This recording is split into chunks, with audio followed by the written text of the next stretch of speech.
예수께 가는 길 3장 회개장입니다. 제가 읽으면서 말씀드리겠습니다.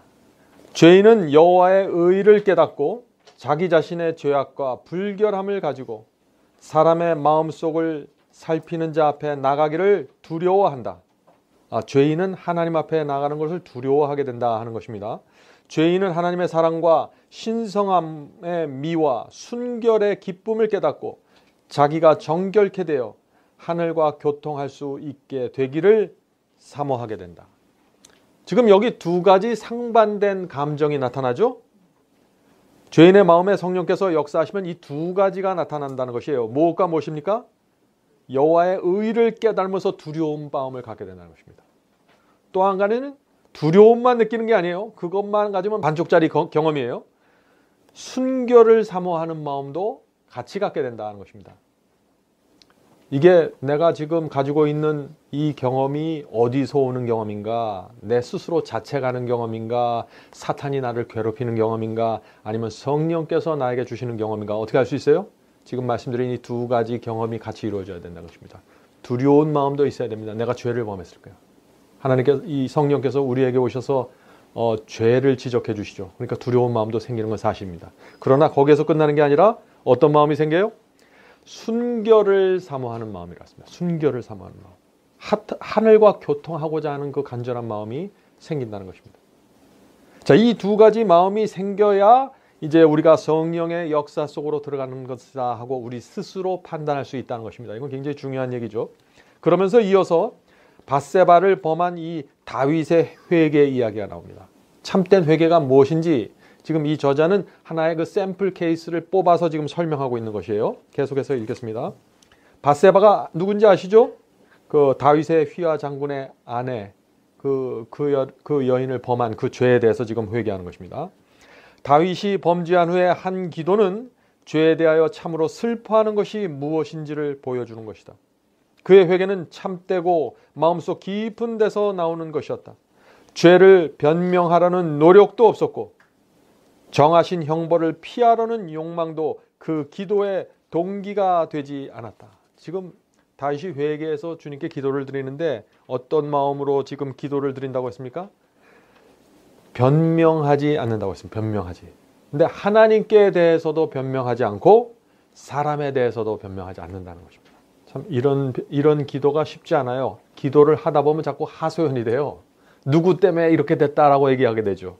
네? 근데 왜 다윗은 변명하지 않았을까요? 다윗은 자기 죄에 압도돼 버렸어요. 내 죄만 바라본 것입니다. 다른 사람의 죄를 바라볼 수 있어요. 저희 설교를 해도요. 은혜를 받는데 다른 사람 때문에 은혜 받는 분들이 많아요. 저 사람이 이 설교 들어야 되는데 그렇게 설교를 들어요. 네? 다른 사람의 죄와 다른 사람의 부족을 설명하는 거예요. 내가 회개를 한다 하면서도. 그래서 이건 굉장히 조심해야 될 문제죠. 다른 사람의 잘못과 죄를 보는 사람들은 자꾸 자신도 모르게 기도하는데 변명하게 된다 이것이죠. 저 사람 때문에 내가 이렇게 죄를 범했습니다. 네? 이런 얘기들이 나온다는 것입니다. 그래서 다윗의 기도라는 건 뭐냐면은 주님 모든 것이 내 책임입니다. 저를 용서해 주십시오. 정말 제가 우리들이 큰 죄에 빠지면은요 다른 사람을 돌아볼 여유가 없게 되는 것 같아요. 네. 벌써 내가 다른 사람의 죄를 자꾸 하고 무슨 변명거리를 찾다 그러면 아직 내가 지금 무슨 일을 했는지 잘 모르는 거예요, 그게. 네. 자, 참된 회개의 또 하나의 특징이 있습니다. 무엇이라고 했죠, 여기서? 정해진 형벌을 피하고자 하는 정신이 없다 그랬어요. 이게 다윗의 정신입니다. 자, 어린아이가 죄를 범하고 잘못하고 엄마가 하지 말라는 것을 하면 어떻게 됩니까? 먼저 울죠. 네? 그러면서 엄마 나 때리지 않을 거지 이렇게 얘기합니다. 이런 게 아니라는 거예요.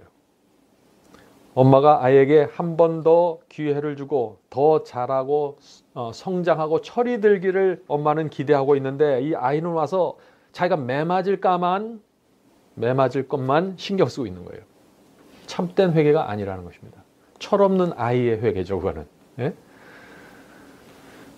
많은 그리스도인들이 근데 실제로 그런 회개를 하고 있습니다. 계속해서 다윗의 회개를 보겠습니다. 다윗은 자기의 범죄가 얼마나 흉악함을 깨달았고 또 자기의 심령이 얼마나 더러워진 것을 깨달아 자기 죄를 미워하였다. 여기서 다윗은 두 가지를 깨달았다고 했습니다. 뭐죠? 하나는 자기 죄가 얼마나 악한지 깨달았다고 했어요. 우리가 옆에서 봐도 다윗의 죄는 그냥 우리가 살아가면서 좀 화를 내고 누구 속을 상하게 하고 그 정도 수준이 아니에요. 예? 이것은 완전히 정말 깊은 죄입니다. 자기가 얼마나 이기적이고 자기만 생각하는 사람인지 다윗은 본 거예요. 근데 우리가 죄를 범할 때 이렇게 다윗의 경험 속으로 들어가야 된다고 지금 저자는 얘기하고 있는 것입니다. 자, 또 어떤 것을 깨달았습니까? 자기 마음이 얼마나 더럽혀졌는지 깨달았다고 했어요. 이 죄를 범하면은요, 그냥 죄를 범하고 끝나는 게 아니에요. 반드시 마음이 더럽혀집니다. 그게 죄가 가지고 있는 힘이에요. 우리 마음의 성소가 더럽혀지는 것이에요. 그래서 성소가 더럽혀졌기 때문에 회개를 필요한 것이에요. 양을 끌고 가는 일이 필요한 거죠. 네? 그래서 이 성소가 더럽혀지는 것이에요. 그래서 구약시대에 죄를 범한 사람은 양을 잡아서 성소로 가고 그 피를 받아서 성소에 뿌리고 그래서 성소가 죄로 더럽혀지는 것처럼 오늘날에도 우리가 죄를 범하면 우리 속에 있는 마음 성소가 더럽혀지는 것입니다. 그래서 정결함을 달라고 주님께 간구하는 것이에요. 정결함을 달라고. 하나님께서 거하시는 성소에 죄가 들어오면 추하고 더러운 오물이 들어왔다 하는 것입니다. 자, 계속해서 그 다음 문장 읽겠습니다. 그가 기도한 것은 죄 사함을 받기 위해서만이 아니라 마음의 순결을 얻기 위해서였다. 이건 굉장히 중요한 말입니다. 많은 분들이 죄를 범했을 때 주 앞에 나가서 기도할 때 죄를 용서해 달라고만 기도해요. 왜 그렇게 기도할까요? 그럼요. 우리가 죄가 우리의 구원과 직접적으로 문제가 될 수 있다는 것을 알아요. 그래서 용서에만 딱 매달리는 거예요. 용서만 받아내면 된다는 것이죠. 그게 아니라는 거예요. 참된 회개는 어디예요? 마음의 순결을 해달라고 간구하는 거죠. 그것이 하나님과 하나가 되는 그 마음이에요.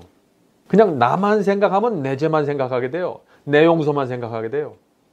그런데 하나님과 교통해야 되고 정말 내가 하나님의 자녀로 살아야 되고 정말 하나님의 용서가 이루어져야 되고 이 모든 것을 생각하는 사람들은 결국 하나님 앞에 나가서 순결을 달라고 간구할 수밖에 없다는 것이죠. 자, 회개하는 사람의 마음속에 이런 소원이 생기기 때문에 어떻게 돼요? 죄를 버릴 수 있게 되는 것입니다. 죄는 내가 결심해서 버리는 게 아니라 내 마음속에 이런 심령이 생기고 간절함이 생기고 그래서 죄가 싫어지는 거예요. 죄가 떨어져 나가는 거예요. 죄를 버린다라고 하면 거기에 많은 경우에 내 의지가 굉장히 작동하는 것 같이 느껴지지만 실제적으로 그 속에서 이루어지는 경험은 버린다기보다는 떨어져 나가는 것이에요. 그 죄가 나와 너무나 다른 것이 되어버렸기 때문에 회개와 용서를 경험을 통해서. 자, 계속 그 다음 문장 읽겠습니다. 다윗은 그는 성결의 기쁨, 즉 하나님과의 융화와 교통을 회복하는 것을 갈망하였다. 그의 심령에서 나온 말은 이러하였다. 시편 32편 1절과 2절 말씀이죠. 허물의 사함을 얻고 그 죄의 가리움을 받은 자는 복이 있도다. 마음에 간사가 없고 여호와께 정죄를 당치 않는 자는 복이 있도다. 자, 여기 성경에 나오는 많은 표현들 중에 이런 식의 표현이 많습니다. 허물의 사함을 얻고 그 죄의 가리움을 받는 자는 복이 있도다 했는데 허물의 사함을 얻는 것과 그 죄의 가리움을 받는 자라는 것은 이거 다 같은 뜻이에요. 똑같은 표현을 앞에서는 이렇게 하고 그 뒤에서는 또 이렇게 해주는 것입니다. 그래서 사함을 받는다 하는 것은 뭐냐면은 하나님께 그 죄를 가리움을 받는다. 똑같은 얘기입니다. 그 다음 문장도 마찬가지죠. 마음에 간사함이 없고 그리고 그 뒤에 또 다시 그 표현을 다른 식으로 반복해 줍니다. 여호와께 정죄당하지 않는 자는 복이 있도다. 그래서 마음에 간사함이 없는 사람이 하나님께 정죄함을 받지 않는다는 것입니다. 자, 그런데 회개하는 사람 마음에 간사함이 없다 그랬어요. 이 회개와 간사함이 왜 이렇게 연결해서 지금 말씀하고 있을까요? 간사함이라는 것은 영어로 가일입니다. 가일. 이것은 영어 성경을 봐도 그렇고 원어를 봐도 그렇고 속이는 마음이에요. 속이는 마음. 죄송합니다라고 하는데 실제로 죄송한 마음이 없는 거예요. 우리가 살아가면서 많이 그렇잖아요. 안과 밖이 다른 거예요, 지금. 그거를 성경은 간사함이라고 얘기하는 간사함. 고맙습니다 말하는데 실제로 고맙지 않잖아요. 그렇게 살지 말라는 거예요. 회개하지 않는데 회개하는 척 하는 거예요. 그게 간사함이에요. 성경이 말하는. 왜 회개하는 척 할까요? 회개하면 되는데. 첫 번째는 그냥 구원만 받으려고 하고 자기애는 하나도 손해보고 싶지 않은 거예요. 그래서 그래요. 자기는 하나도 사람에게 가서 미안하다고 말하고 싶지 않고 하나님께 나가서 굴복하고 싶지 않고 자기는 그 죄를 그대로 갖고 가고 싶은데 그런데 구원은 받아야 되니까 하나님께 나가서 잘못했습니다. 그런데 그게 없는 거예요. 그게 간사함입니다. 그래서 정직하지 않는데 정직한 척하는 것이죠. 이게 간사함이에요. 자, 시편 51편 1절부터 14절에 있는 말씀을 여기 이제 말씀하고 있습니다. 하나님이여 주의 인자를 쫓아 나를 긍휼히 여기시며 주의 많은 자비를 쫓아 내 죄가를 도말하소서. 우리가 회개하면 죄를 용서받는다, 뭐 죄를 고백하면 용서받는다 하지만은 우리가 회개하고 우리가 고백한다고 이 죄가 용서되는 게 아니라 하나님의 자비가 없으면 안 되는 거예요, 이게. 하나님의 자비와 하나님께서 그 죄를 대신 져 주시고 그 책임을 대신 감당해 주시는 그 용서와 자비가 없으면은 우리의 회개가 의미가 없는 것이죠. 그래서 하나님께서 자비를 베풀지 않으면 내 죄를 내가 그냥 가지고 있을 수밖에 없는 것이에요. 자, 무슨 얘기냐면은 우리 아이들 있잖아요.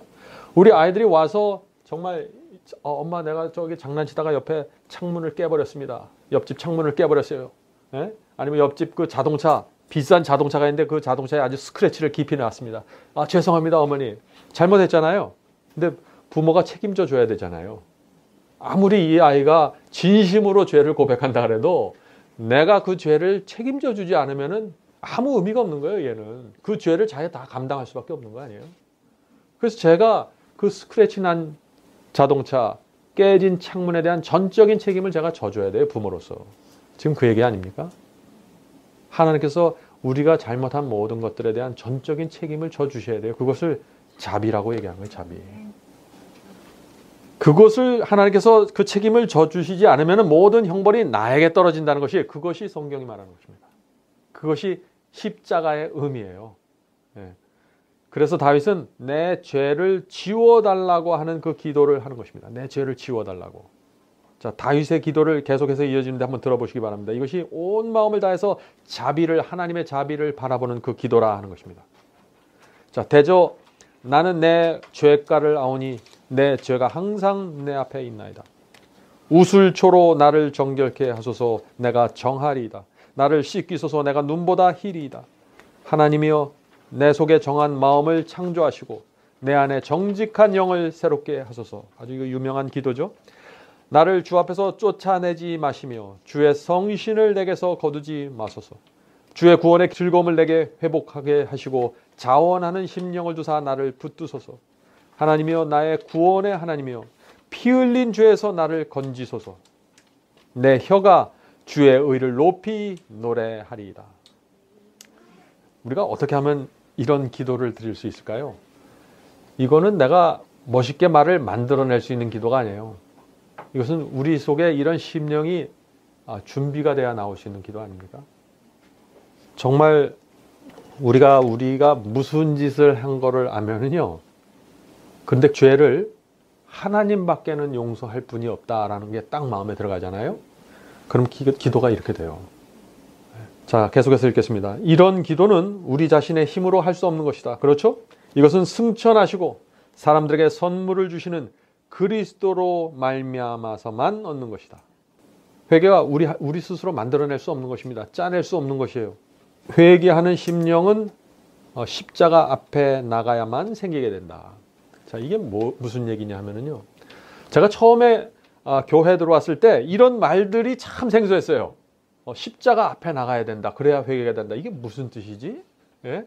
또 그리스도로 말미암아 된다. 이게 말들이 보통 사회에서 쓰지 않는 용어들이거든요, 이게.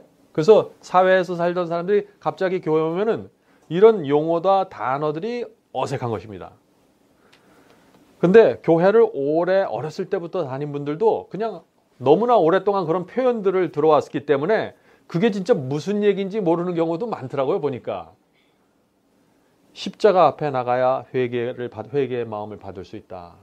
이거는 뭐냐면은 우리 어린아이들 있잖아요. 5살, 6살 이런 애들은 엄마 앞에 와서 잘못했다고 얘기해도 그게 모르는 거예요. 자기가 뭘 하는지도 모르고 자기가 무슨 말을 하는지도 모르는 거예요. 그냥 그 상황을 피하기 원하는 거예요. 그냥. 그런데 나이가 들어가면 어떻게 될까요?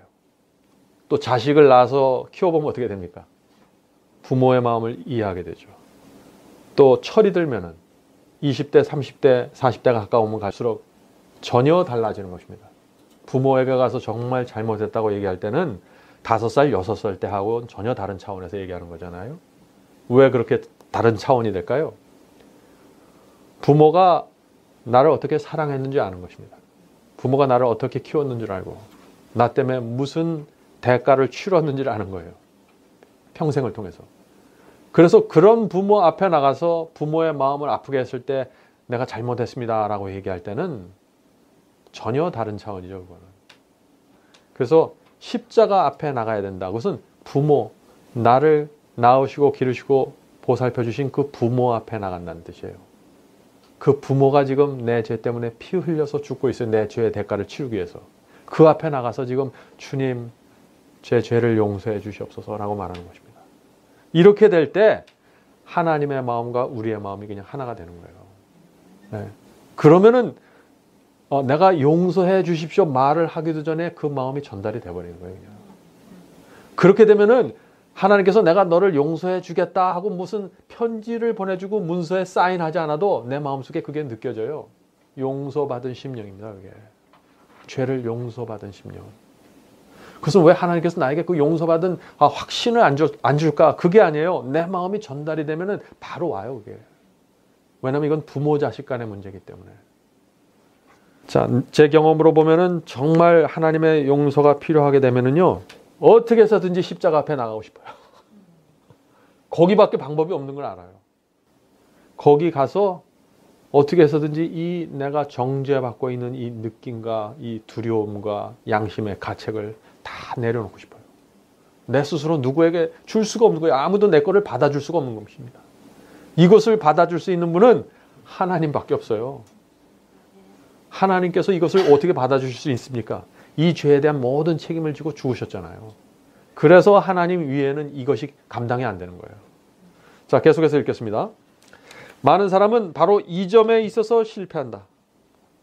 이 점에 있어서 실패하여 그리스도께서 저들에게 주시기를 원하시는 도움을 받지 못한다. 저들은 먼저 회개하지 않으면 그리스도께 나갈 수 없다고 생각하는 동시에 회개는 저희 죄의 사유를 받게 하는 준비라고 생각한다. 이렇게 하지 말라는 것입니다. 이게 지금 잘못된 경험을 얘기하는 거예요. 지금 무슨 얘기예요? 내가 먼저 회개한 다음에 주님께 가야지. 이렇게 생각하는 거 잘못됐다는 것이에요. 네? 먼저 내가 다 준비해야 주님께서 나를 용서할 수 있는 마음의 상태가 돼야 내가 주님 앞에 나갈 수 있지. 어떻게 내가 뻔뻔스럽게 이렇게 나가. 그렇게 하지 말라는 거예요. 네? 많은 분들이 스스로 정직하기를 원하고 엄격하게 생활하기 원하는 분들이 이런 문제에 빠지는 경우들이 있습니다. 나 혼자 다 처리한 다음에 주님께 가겠다는 마음이죠. 그렇게 하지 말라는 것입니다. 왜 그렇게 하지 말아야 될까요? 우리 아이들이 죄를 범하고 정말 양심의 가책을 갖고 너무나 괴로워하고 있는데 그러면 우리 부모님은 어떠세요? 걔가 오지 않아도 가서 안아주고 싶잖아요. 위로해주고 싶고. 근데 얘가 문 꼭 걸어담고 내가 다 깨끗하게 된 다음에 나갈게요. 그러면 어떻게 돼요? 그 참 답답한 거예요, 부모가. 내가 다 용서해주고 다 해줄 수 있는데, 위로해줄 수 있는데, 자기 혼자 방에 앉아서 문 잠그고 내가 다 해결할게요. 나 혼자 의롭게 되겠습니다. 그런 다음에 제가 엄마 아빠 앞으로 나갈게요. 이거는 양자의 영을 받지 않은 거예요. 이게 로마서의 표현으로 말하면은. 하나님의 자녀가 되는 영을 받지 않았을 때 자꾸 이런 문제들이 나오는 것입니다. 양자의 영을 받은 사람은 내가 정말 하나님의 자녀가 됐다라고 그렇게 믿고 그렇게 사는 사람들은 이렇게 문 꼭 걷어 잠그고 들어가서 이렇게 하지 않죠. 스스로 돌을 닦지 않죠. 자, 계속해서 읽어보죠. 물론 회개가 죄의 사유보다 먼저 있는 것은 사실이나, 그렇죠? 회개를 해야만 죄의 용서가 주어지는 것은 사실입니다. 사실이지만 이는 구주의 필요성은 마음이 상하고 통회하는 자만이 느끼는 까닭이다. 그러나 동시에 죄의 용서는 회개가 있어야 용서가 있는 것은 사실이지만은 그와 동시에 죄를 범한 사람은, 성령의 역사 속에 있는 사람들은 반드시 그리스도께 나가고자 하는 그런 마음이 생길 수밖에 없다는 것입니다. 예? 통회하는 마음으로. 자, 계속해서 읽어보죠. 그러나 죄인이 예수께서 나아가려면 반드시 그가 회개할 때까지 기다려야 할 것인가? 회개가 죄인과 구주 사이의 한 장애물이 되어야 할 것인가? 자, 이 말씀이 무슨 뜻입니까? 회개를 한 다음에 주님께 나가는 것이 아니라 주님께 나가야만 회개가 된다는 것입니다. 제대로 된 회개 말이죠. 어떤 때는 제가 저희 아이들이 어렸을 때 잘못했을 때 이제 하면은 자기 혼자 뭐 생각할 때는 다 끝나고 나서 저한테 이제 자기가 뭘 잘못했나 얘기하라고 들어보면은요, 전혀 다른 거 얘기하고 있어요.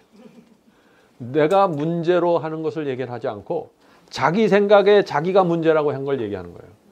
우리 회개가 그렇게 될 수 있어요. 하나님 앞에 나가지 않고 나 혼자 해버리면은. 자, 아이가 죄를 범했을 때 엄마에게 와서, 제가 아까 말씀드린 것처럼 내가 다 회개를 하면 엄마한테 올게요. 그거는 엄마 마음을 아프게 하는 것이죠. 그러면 우리가 죄를 범하면 어떻게 하라는 얘기예요? 결국에는 죄를 범하면은 엄마에게 가서 엄마 품에 안겨서, 엄마 죄송해요. 제가 또 잘못했습니다. 정말 죄송합니다. 다시는 이러지 않을게요. 도와주세요. 이렇게 하라는 것입니다. 이렇게 해야 하나님과 우리가 하나가 돼서 다시 회복이 되고, 죄를 범했는데 더 가까워져요. 우리 자녀가 우리에게 그렇게 하잖아요. 죄를 범하고 잘못을 하고 했는데 너무 미안해서 우리 품에 안겨서 엄마 죄송해요. 죄를 범했는데 더 가까워져요. 그게 알곡의 경험입니다. 알곡도 죄를 져요. 가라지도 죄를 져고. 그래서 사람들이 뭐 저 사람도 죄를 지네. 뭐 유별나게 믿는 것 같지만 죄를 짓네. 이렇게 손가락질 할 수도 있죠. 그러나 알곡이 죄를 범했을 때 하는 경험과 가라지가 죄를 범했을 때 하는 경험은 전혀 다른 것입니다. 그 마음속에서 이루어지는 경험은. 혹시 여러분 중에 큰 죄를 범한 분이 계십니까? 걱정하지 마세요. 주님께 나가시면 됩니다.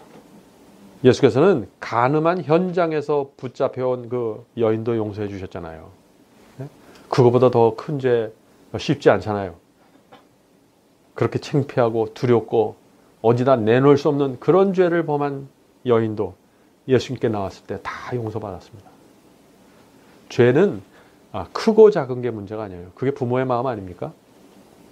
내 자식이 살인을 했더라도요, 제가 미국에서 뉴스를 봤는데 살인을 했더니 아무도 안 찾아와요. 근데 그 어머니만 찾아와요. 감옥소에 사식을 넣어주러. 아버지도 안 오더라고 보니까. 너무나 싫은 거예요, 그 자식이. 어머니는 오더라고요. 그래서 이 죄가 아무리 크더라도 하늘에 계신 우리 아버지는 다 용서하실 수 있고 품어줄 수 있는 마음이 다 돼 있는 거예요. 문제는 우리죠.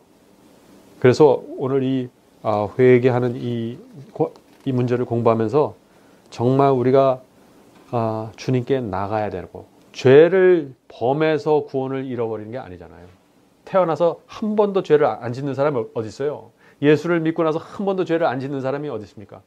누구든지 죄를 범할 수 있는데, 죄를 범할 때는 주님께 가야 됩니다. 다른 방법이 없어요. 자, 그러면은 오늘 여기서 마치도록 하겠습니다. 기도하고 마치겠습니다. 하늘에 계신 아버지, 오늘 저희가 회개를 배웠습니다. 주님, 저희가 회개할 때 주님과 하나 될 수 있도록 도와주시옵소서. 죄를 범하지만은 이 죄의 구덩이에 빠지는 이 경험일지라도 주님께 더 가까이 가는 경험으로 올라갈 수 있도록 도와주시옵소서. 그래서 저희의 믿음이 믿음에서 믿음으로 계속해서 올라갈 수 있도록 도와주시옵소서. 주님, 하나님의 마음을 이해할 수 있도록 도와주시옵소서. 그것만이 저희의 유일한 소망입니다. 저희가 주님의 마음을 이해하고 깨닫고 느낄 수만 있다면 저희의 삶이 전혀 다른 차원으로 올라갈 수 있다고 믿습니다. 여기에 나오는 영혼들에게 하나님과 살아있는 관계 속으로 들어가는 비결을 가르쳐 주시옵소서. 개인적으로 가르쳐 주시옵소서. 예수님의 이름으로 간절히 기도드립니다. 아멘.